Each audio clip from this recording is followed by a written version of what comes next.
In the winter of 1798, a 12-year-old girl named Mercy Harrow disappeared from the remote wilderness of Kentucky, leaving behind only blood-stained clothing and a diary filled with the most disturbing confessions ever recorded on the American frontier.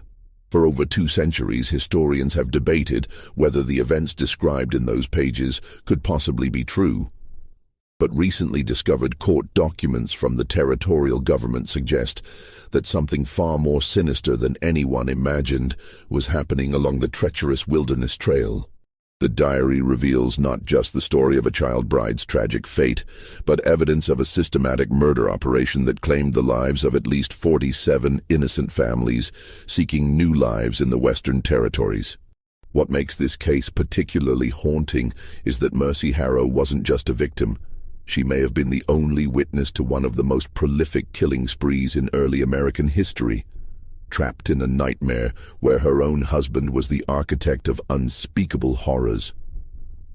Before we continue with the story of Mercy Harrow and the dark secrets buried along Kentucky's wilderness trail, I want to ask you to hit that subscribe button and tell me in the comments what state or city you're listening from.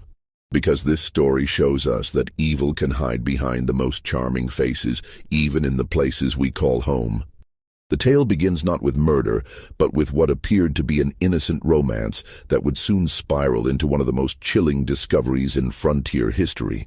The Kentucky of 1798 was a land caught between civilization and wilderness, where the promise of fertile farmland drew thousands of families westward along the notorious wilderness trail.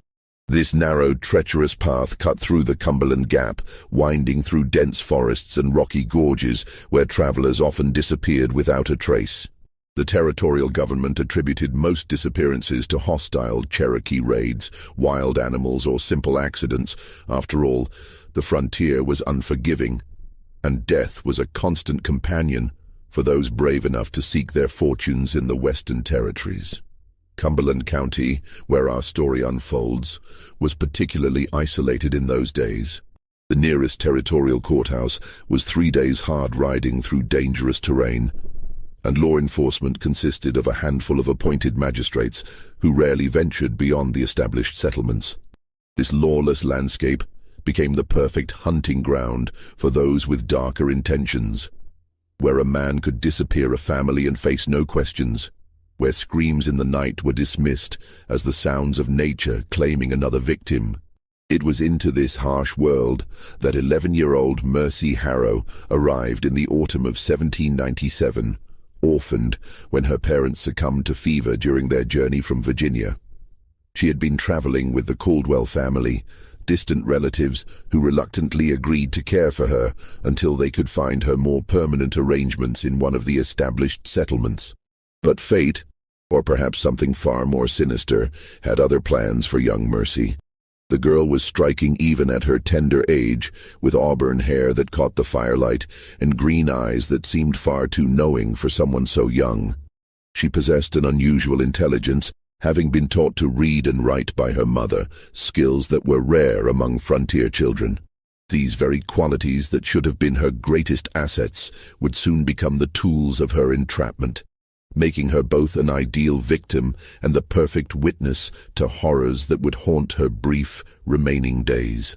Daniel Crenshaw appeared in their camp on a cold October evening, like an answer to the Caldwell family's prayers. At 19, he was tall and broad-shouldered, with the kind of easy confidence that came from surviving on the frontier. His dark hair was neatly trimmed despite the wilderness setting, his clothes were well-maintained, and most importantly, he spoke with the cultured accent of someone who had received an education back east. When he claimed to be a professional guide who helped families navigate the dangerous passages to the fertile lands beyond the mountains, the Caldwells saw him as a godsend. "I've been guiding families through these trails for 3 years now," Daniel told them that first night, his voice warm and reassuring around the campfire. "Lost only 2 families to Cherokee raids, and that was early on before I learned all the safe routes. These days, I can get you through without seeing a single hostile face." What the Caldwells couldn't know was that Daniel Crenshaw had indeed been in the wilderness for 3 years, but not as a guide. He had been perfecting something far more sinister. A system of murder so efficient and well-disguised that the territorial authorities never suspected the truth. The two families he claimed to have lost to Cherokee raids had not fallen victim to hostile natives. They had died by Daniel's own hand, their bodies fed to the wilderness, while their possessions funded his increasingly elaborate schemes. Young Mercy first noticed Daniel watching her during the evening meal on his second day with their group. While the adults discussed routes and provisions, she felt his eyes upon her with an intensity that made her stomach flutter in ways she didn't understand. At 11, she had never experienced romantic attention, but there was something in Daniel's gaze that spoke to the part of her that was already beginning to mature into womanhood. "You're quite different from most frontier girls," he said to her quietly as she helped clean the cooking pots by the stream. "You have learning. I can see it in how you carry yourself. Your parents taught you to read, didn't they?" Mercy nodded shyly, surprised by his attention. "Mama said education was the one thing no one could take from me, no matter how poor we became." Daniel smiled, and in the flickering light of the dying campfire, his expression seemed almost tender. "Your mother was a wise woman. Intelligence in a woman is a rare and precious thing out here. Most of these frontier families treat their daughters like breeding stock, but you could be something special." Those words planted the first seeds of what would become Mercy's downfall. In a world where she had been treated as a burden since her parents' death, Daniel's attention felt like salvation. He began seeking her out for small conversations, asking about the books she had read, listening to her thoughts about their journey with what seemed like genuine interest. The Caldwell family, grateful for Daniel's guidance and eager to reach their destination before winter set in completely, failed to notice the subtle courtship taking place right under their noses. They were too focused on the practical matters of survival to pay attention to the way their young charge's eyes lit up whenever the handsome guide spoke to her, or how she had begun taking extra care with her appearance each morning. It was on the night of October 23rd, 1797, that Daniel made his move. Not on the Caldwells, but on Mercy's heart. He approached her as she sat apart from the others, writing in the small journal her mother had given her before dying. "I've been thinking about something," he said, settling beside her on the fallen log where she sat. "The Caldwells plan to leave you with the Methodist mission in Lexington, don't they?" Mercy nodded, her heart sinking at the reminder. She had been dreading that moment for weeks. "That's no life for a girl like you," Daniel continued, his voice dropping to an intimate whisper. "Those mission women will try to break your spirit, make you into another docile frontier wife, pumping out babies for some farmer who can't even read his own name." "What choice do I have?" Mercy asked, her voice barely audible. "I have no family, no money, nowhere else to go." Daniel was quiet for a long moment, and when he spoke again, his words would seal both their fates. "You could come with me." The proposal that followed was everything a romantic 11-year-old girl could dream of. Daniel painted a picture of a life filled with adventure and purpose. She would be his partner in guiding families to safety, using her intelligence and education to help him keep detailed records of routes and weather patterns. They would travel together through the most beautiful wilderness in America, building a life based on helping others achieve their dreams. "I know you're young," he said, taking her small hand in his larger one, "but frontier life makes adults of children quickly. You're already more mature than girls 3 years older who've lived sheltered lives back east. I can protect you, provide for you, and give you a purpose that makes use of your gifts." What Mercy couldn't see in the darkness was the cold calculation behind Daniel's romantic words. He had been watching her not with love, but with the predatory instincts of someone who recognized a perfect victim. Her intelligence made her useful. Her orphaned status made her vulnerable, and her youth made her malleable. Most importantly, her education meant she could serve a specific purpose in his growing operation, keeping detailed records that would help him identify the wealthiest targets and plan their elimination with military precision. The wedding took place 3 days later, in a crude ceremony performed by a traveling preacher Daniel claimed to have encountered on the trail. The Caldwells, relieved to have Mercy's future settled without the expense and trouble of delivering her to Lexington, gave their blessing readily. They even contributed some of their precious supplies as a wedding gift, never suspecting they were funding the beginning of something monstrous.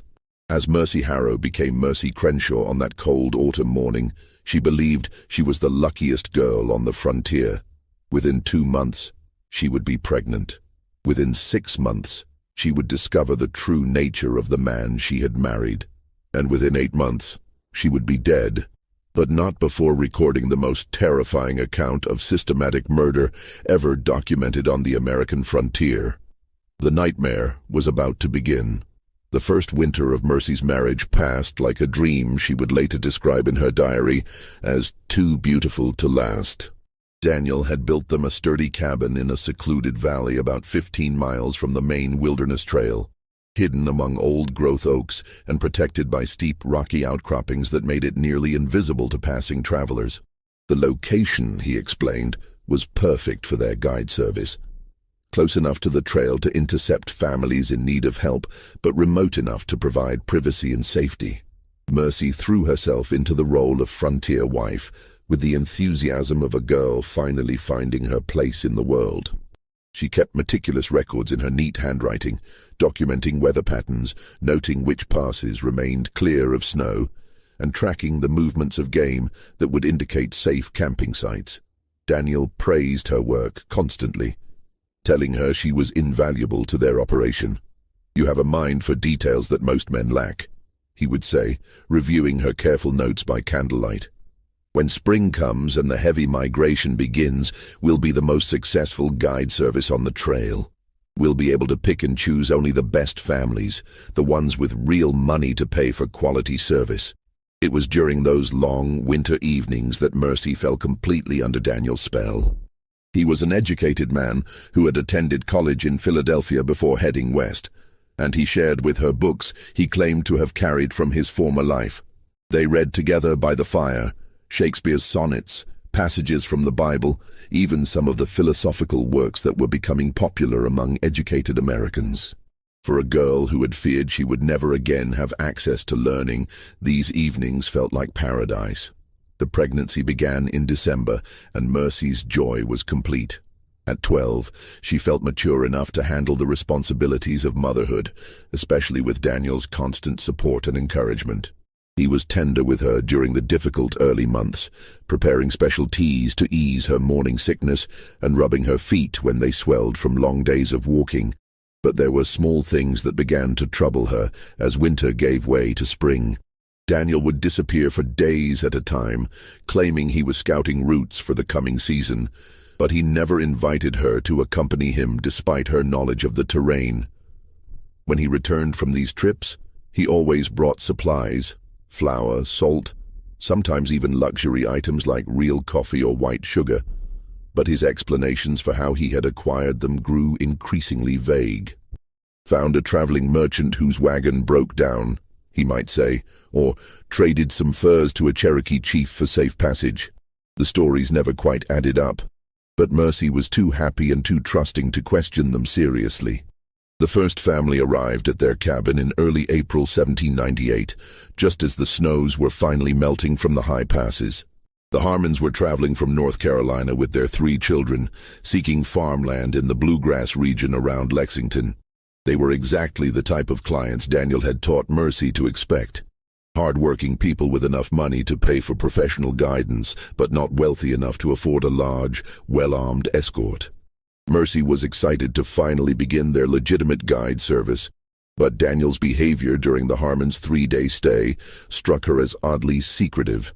He spent long hours in private conversation with Mr. Harmon, asking detailed questions about their finances, their planned destination, and their intended route after leaving his service. He also insisted that Mercy remain inside the cabin during most of their visit, claiming that her pregnancy made it inappropriate for her to socialize extensively with their male clients.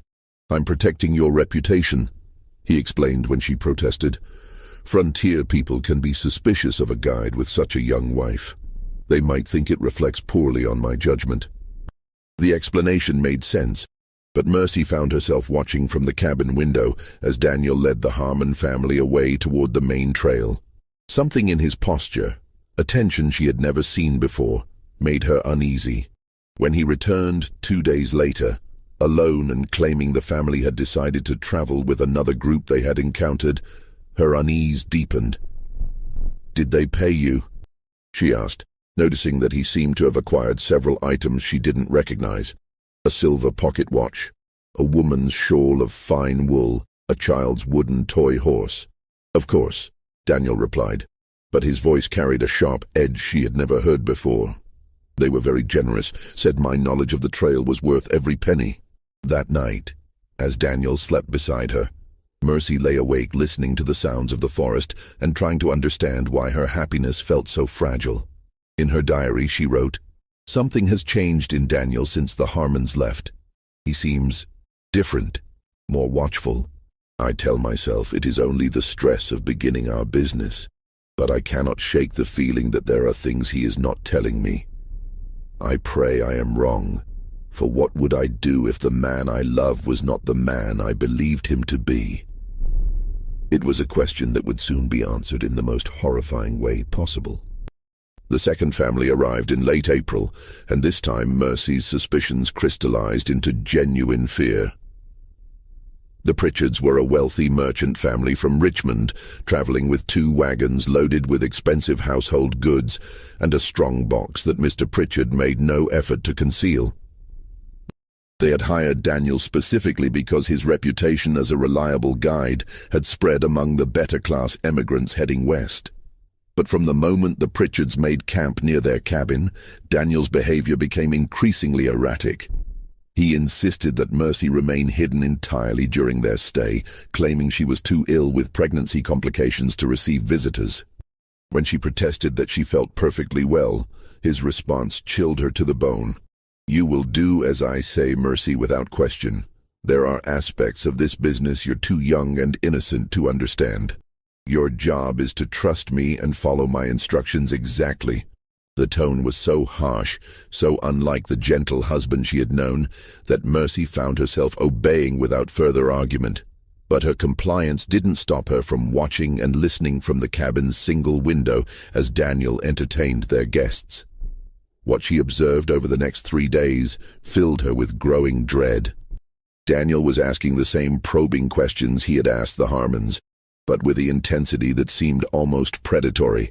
He wanted to know exactly how much money they carried, what their travel plans were beyond his guidance, and most disturbingly, whether anyone back in Virginia was expecting regular correspondence from them during their journey. "We're hoping to establish ourselves quickly," Mrs. Pritchard confided during one evening meal that Mercy could hear clearly from her hiding place. "My husband has letters of introduction to several businessmen in Lexington, and we're hoping to purchase a large tract of land before winter." "Wise planning," Daniel replied, and even from a distance Mercy could hear something cold in his voice. "And no doubt your family back in Richmond will be eager for news of your safe arrival." "Oh, we have no family left in Virginia," Mr. Pritchard said with a laugh. "That's part of why we're making this move. We're free to start completely fresh with no one depending on us or expecting regular letters."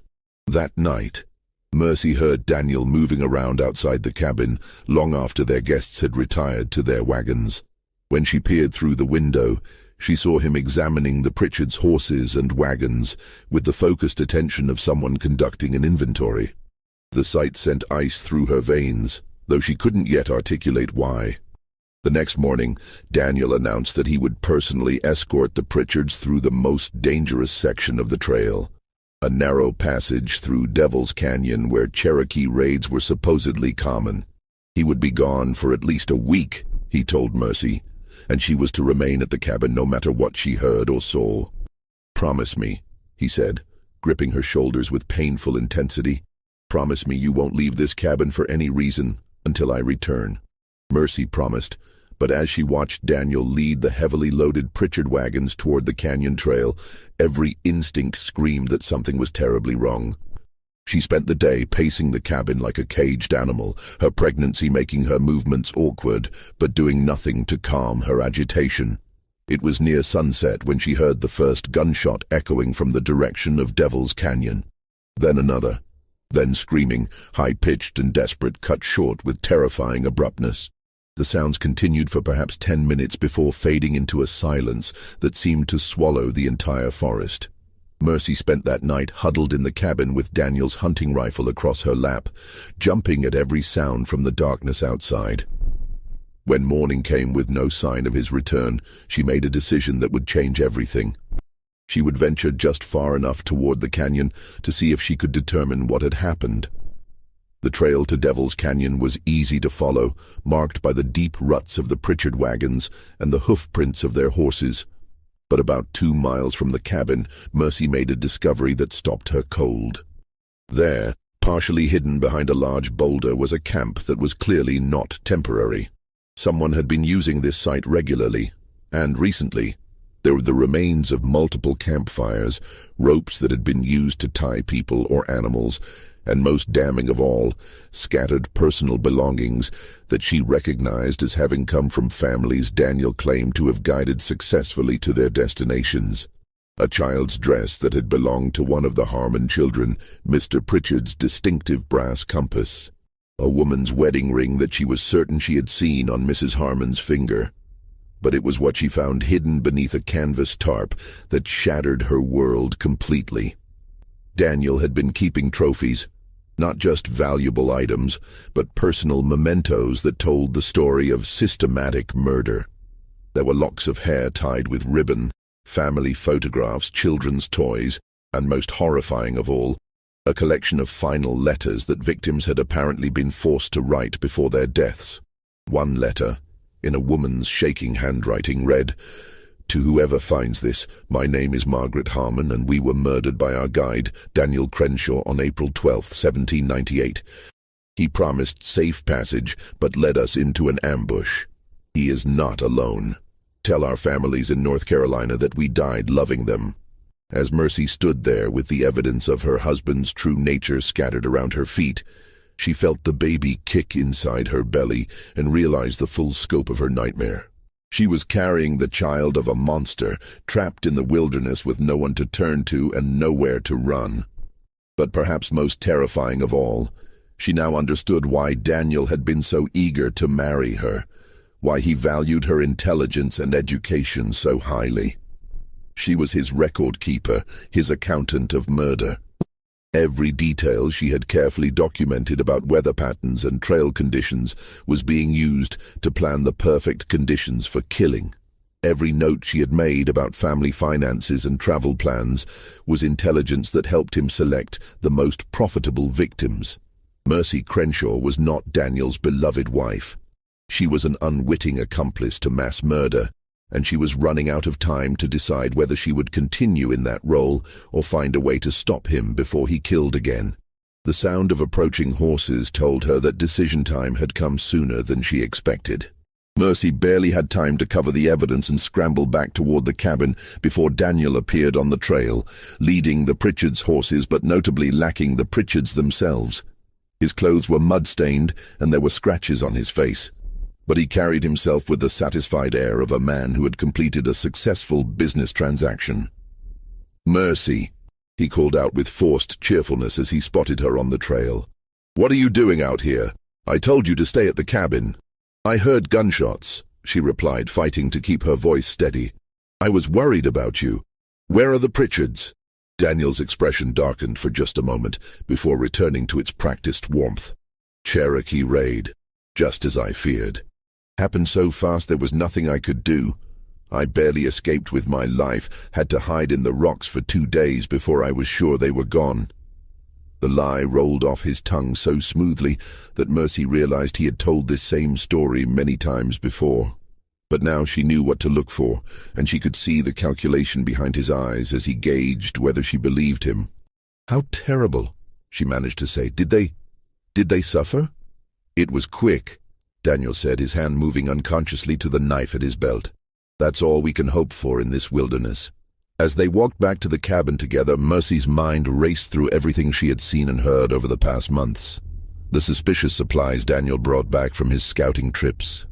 his detailed questions about their clients' finances and family connections, the way he had insisted she remain hidden from view, and now the evidence hidden near Devil's Canyon that proved he was systematically murdering the families who trusted him with their lives. But what terrified her most was the realization that Daniel was not working alone. The evidence pointed to a larger operation, and she began to understand why he had married her. A young, pregnant wife provided the perfect cover for a man whose business required him to appear trustworthy and settled. Who would suspect a devoted family man of being a cold-blooded killer?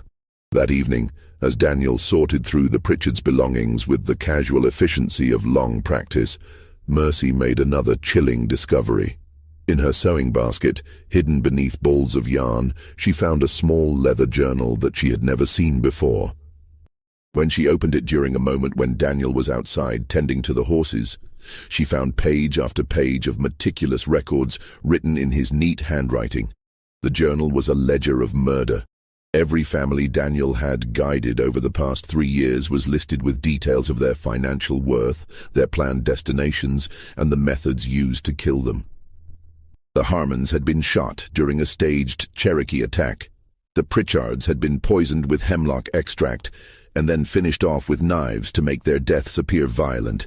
But it was the final entries that made Mercy's blood run cold. Daniel was planning to kill her immediately after the baby was born.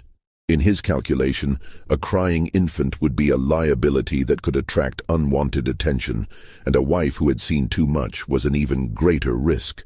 He had already identified a story to explain her disappearance. She would die in childbirth, a common enough occurrence on the frontier that no one would question it. The journal also revealed the scope of his operation. Daniel was part of a network of at least 6 men who worked different sections of the Wilderness Trail, sharing information about wealthy targets and coordinating their attacks to avoid suspicion. They had killed at least 47 families over the past 3 years, accumulating a fortune in gold, jewelry, and valuable goods that they converted to cash through contacts in New Orleans and Charleston. As Mercy sat there reading the documented evidence of mass murder, she felt the baby kick violently inside her, as if responding to her terror. She was 7 months pregnant, isolated in the wilderness with a man who planned to kill her in 2 months, and she had no idea how many other killers might be nearby. But perhaps most terrifying of all, she realized that someone was watching her read the journal. Through the cabin window, she could see a figure moving in the tree line. Someone Daniel had not told her about. Someone who had been observing their cabin for who knew how long. Just when we thought we'd seen it all, the horror in Mercy's situation intensifies. If this story is giving you chills, share this video with a friend who loves dark mysteries, hit that like button to support our content, and don't forget to subscribe to never miss stories like this. Let's discover together what happens next in this nightmare that consumed the Kentucky wilderness. When Daniel returned to the cabin that night, Mercy forced herself to act normally despite the journal hidden beneath her mattress. But she noticed that he kept glancing toward the window, and she realized he was communicating with whoever was watching from the forest. The net was closing around her, and she was running out of time to save not only her own life, but the life of her unborn child. The next morning brought a new horror.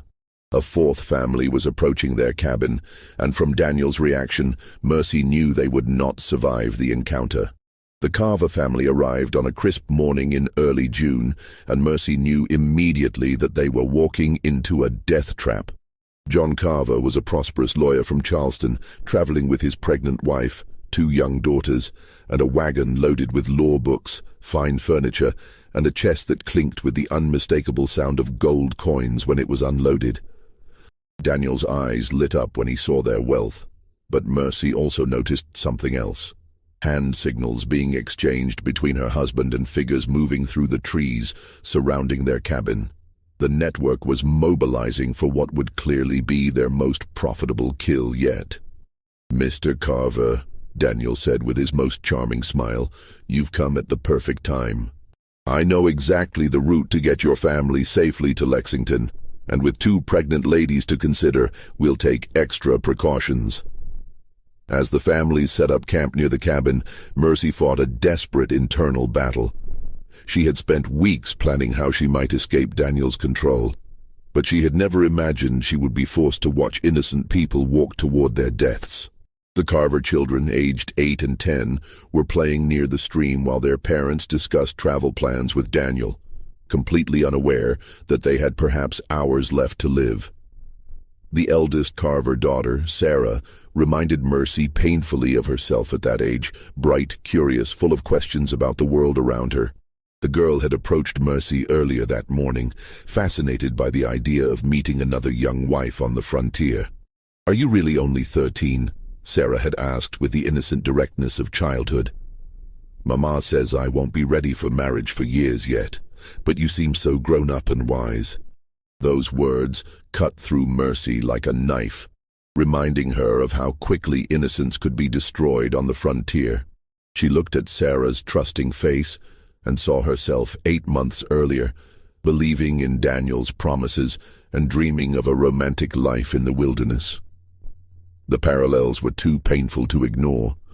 Throughout the day, Mercy watched Daniel work his deadly charm on the Carver family. He regaled them with stories of successful journeys, showed them his carefully drawn maps, and discussed the safest routes through Cherokee territory with the authority of someone who had genuinely guided families to safety.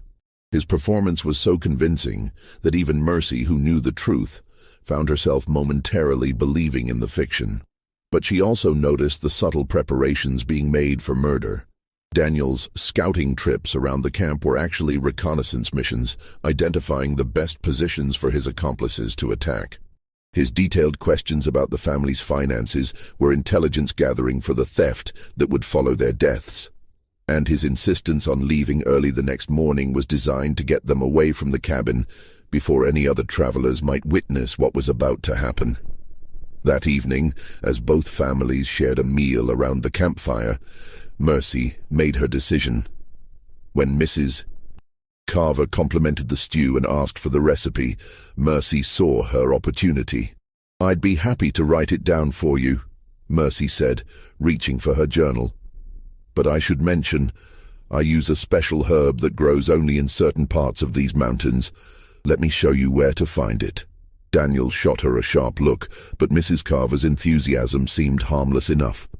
As Mercy led the pregnant woman toward the stream under the pretense of gathering herbs, she whispered urgently, "You must listen to me very carefully. Your lives depend on it." Mrs. Carver's face went pale as Mercy quickly explained what she had discovered about Daniel's true profession. At first, the woman clearly thought Mercy was suffering from pregnancy-induced hysteria. But when Mercy showed her the hidden journal pages she had torn out and hidden in her apron, Mrs. Carver's disbelief turned to terror. "My God," Mrs. Carver whispered, her hands shaking as she read Daniel's meticulous records of murder. "How many families? How long has this been happening?" 3 years at least," Mercy replied, her voice barely audible above the sound of the stream. "Maybe longer. Your family isn't just random victims. Daniel chose you specifically because you're wealthy, traveling alone, and no one back in Charleston is expecting regular letters." Mrs. Carver's face crumpled as the full implications hit her. "The children. Oh God, what about my children?" We have to warn my husband," she whispered. "No," Mercy said firmly, gripping the woman's arm. "Daniel's not alone. There are at least 3 others watching us right now. If you act suspicious, they'll kill everyone immediately. We need a different plan." The plan that followed was born of desperation and the kind of courage that only emerges when faced with absolute evil. Mercy had spent months studying Daniel's operation, learning his signals, understanding his methods. She knew that his network relied on coordination and timing. If she could disrupt either, she might create enough confusion to give the Carvers a chance to escape. "Listen carefully," Mercy whispered. "Mercy, Daniel will suggest leaving at dawn, taking you through Devil's Canyon where the attacks usually happen. But tonight, I'm going to create a diversion. When you see the signal fires, you take your family and run toward the main trail. Don't stop, don't look back. And don't trust anyone you meet until you reach the territorial militia post at Boonesborough. What about you? Mrs. Carver asked, her eyes filling with tears as she looked at Mercy's swollen belly. I can't run, Mercy said simply, but I can give you time. That's all that matters now. What followed was the most desperate gambit of Mercy's young life. She convinced Mrs. Carver to return to camp and act normally while she made her final preparations. That night, as the adults settled down to sleep and Daniel made his preparations for what he believed would be an easy kill, Mercy put her plan into motion. She had spent hours studying Daniel's journal, and she knew that his method relied on surprise and the isolation of the victims. But she had also noticed something else. The killers were superstitious men who feared anything that might attract the attention of territorial authorities. If she could create enough noise and confusion, they might decide the risk was too great and abandon their plan. At midnight, Mercy crept from the cabin, moving with the careful stealth Daniel had taught her during their months together. Her pregnancy made her movements awkward, but adrenaline and desperation gave her strength she didn't know she possessed. First, she made her way to where the Carvers' horses were tied, quietly leading the animals away from the camp and toward a hidden grove she had prepared earlier. Then came the most dangerous part of her plan. Using flint and steel she had taken from Daniel's supplies, she began lighting the series of signal fires she had prepared throughout the day. Small piles of dry kindling arranged in the pattern that Daniel's network used to communicate authorities approaching. The first fire caught quickly, sending orange flames dancing against the night sky. Then the second and the third. Within minutes, the entire valley was illuminated by warning fires that could be seen for miles in every direction. The effect was immediate and chaotic. Daniel burst from the cabin to find his wife missing, the client's horses gone, and signal fires burning in what appeared to be a warning that law enforcement was closing in. In the darkness and confusion, he couldn't determine whether Mercy had been taken by his own men or had somehow escaped on her own. "Mercy!" he roared into the night, his voice carrying all the rage of a predator whose carefully laid plans had been disrupted. "What have you done?" But Mercy was already moving to the next phase of her plan.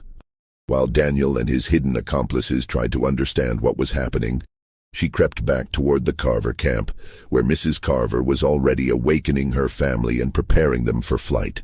"The horses are waiting in the grove beyond the creek," Mercy whispered urgently.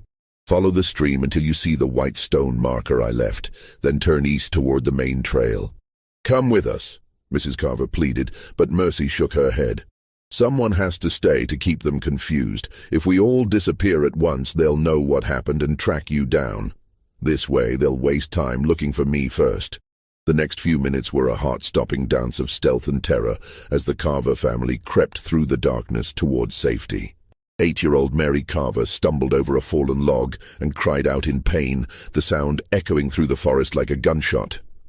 Suddenly, Daniel's voice was roaring through the darkness. "Find them! Find them all! No witnesses!" What followed was a deadly game of cat and mouse through the Kentucky wilderness, with a heavily pregnant 13-year-old girl trying to guide a terrified family to safety, while killers closed in from all directions. Mercy's intimate knowledge of the terrain gave her an advantage, but Daniel knew her too well. He could predict where she would go and how she would think. The chase lasted until dawn, with the sounds of pursuit growing closer with each passing hour. Daniel's men had spread out through the forest, using hunting calls to coordinate their movements as they systematically searched every possible hiding place. Several times, the Carvers came within yards of discovery, saved only by Mercy's quick thinking and knowledge of hidden caves and animal paths.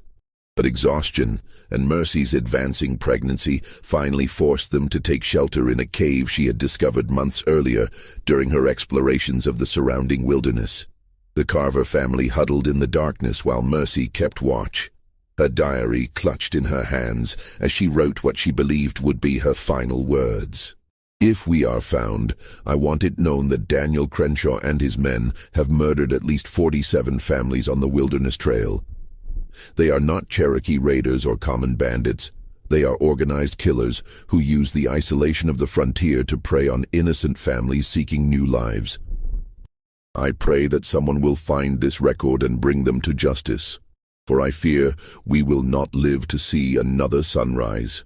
But sunrise brought an unexpected sight, a column of territorial militia riding hard up the main trail, led by Captain James Whitfield, who was following reports of signal fires and suspicious activity in the area.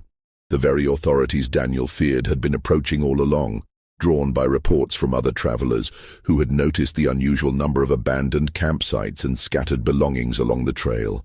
As the militia surrounded Daniel's cabin and began their investigation, Mercy faced the most difficult decision of her life. She could reveal everything she knew and ensure that the killers faced justice. But doing so would also expose her own role as an unwitting accomplice and likely result in her own arrest, or worse.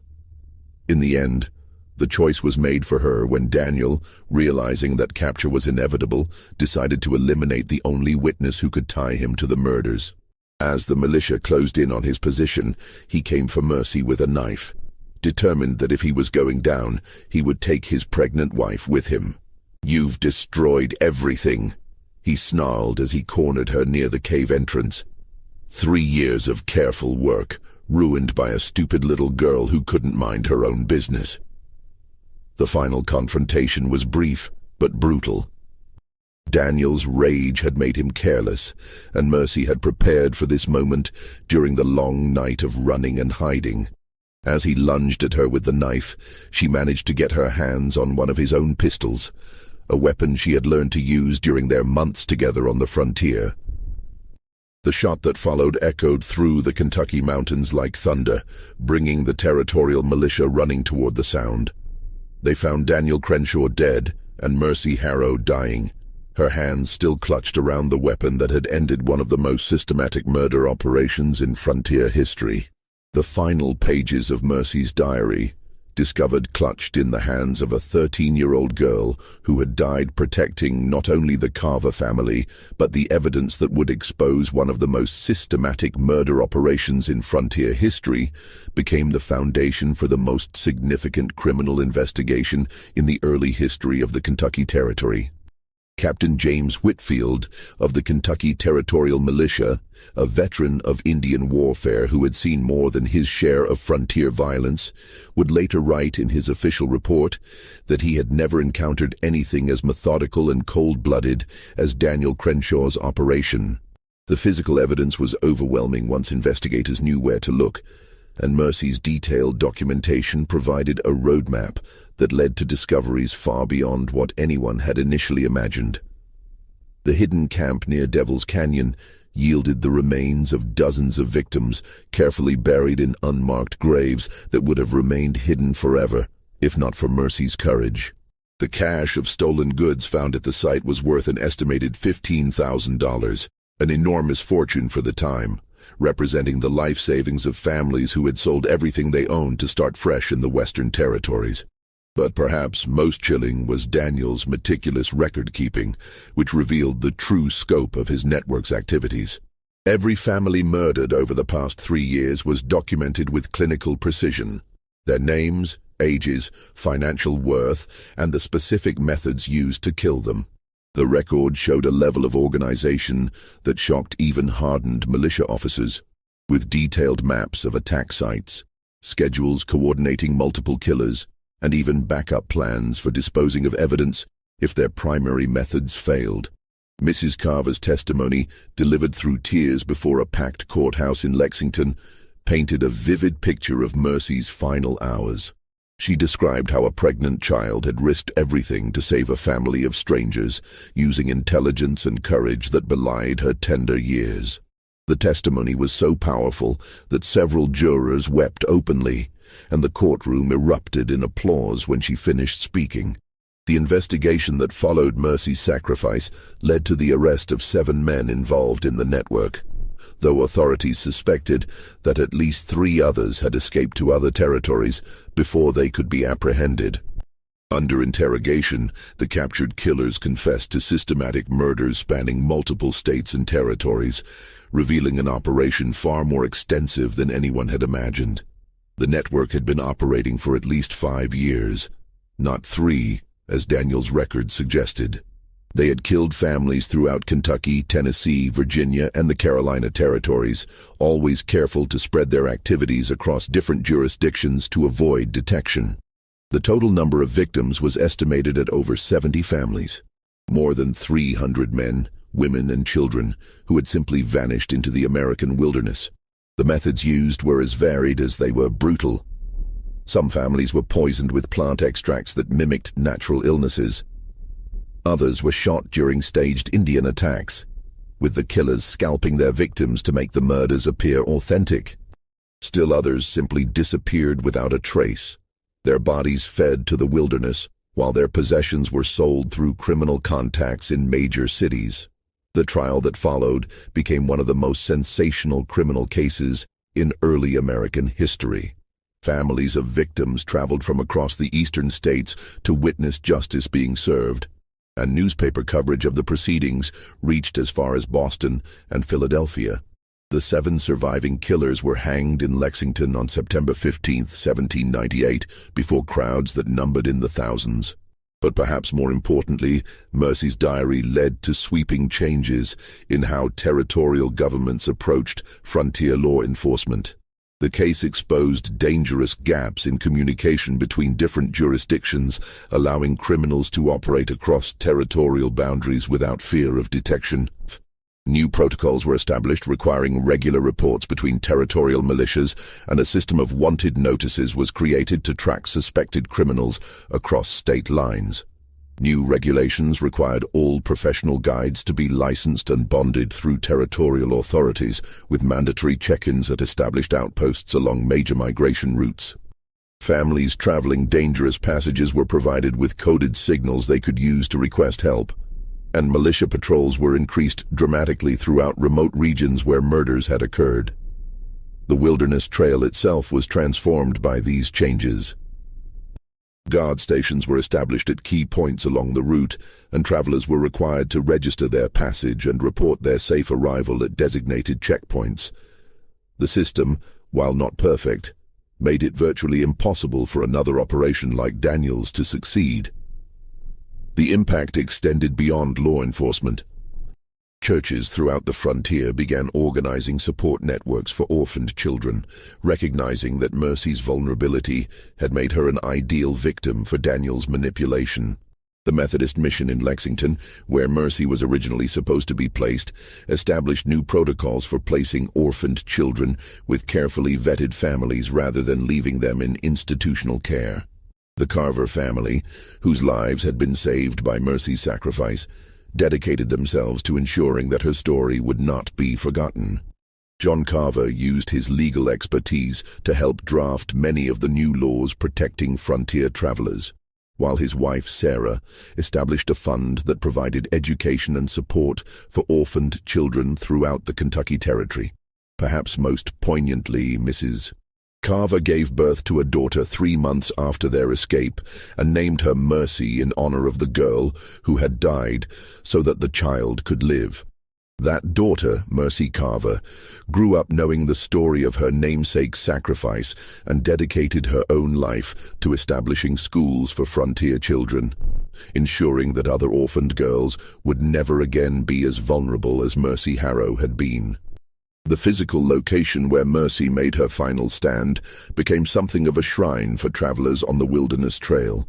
For decades, families would stop at what became known as Mercy's Cave to leave flowers, children's toys, or small tokens of remembrance. Local Cherokee leaders, who had long been blamed for murders Daniel committed, participated in these memorial ceremonies as a way of honoring a girl who had cleared their name through her sacrifice. Modern historians who have studied the case estimate that the true number of victims may have been far higher than the documented murders. Daniel's network had been evolving their methods, becoming more sophisticated in how they selected targets and disposed of evidence. They had been planning to expand their operation to other major migration routes, including the Great Indian Warpath through Virginia and the Federal Road through the southeastern territories. Recovery efforts continued for years after the trial, as investigators used Daniel's records to locate additional burial sites and identify remains. Families across the eastern states finally learned the fate of relatives who had simply vanished while traveling west, providing closure that had seemed impossible just months earlier. The case also revealed the broader criminal networks that had developed to support such operations.